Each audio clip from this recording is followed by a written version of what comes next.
Have you ever experienced the future? What do you mean?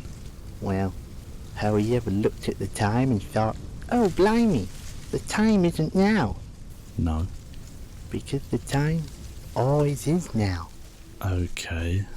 How does this help me? Well, firstly, who are you trying to help? Myself, obviously.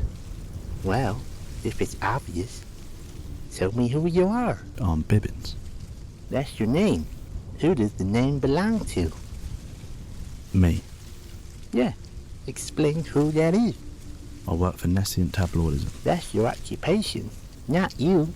Well, I'm a grey cartoon. That's your species.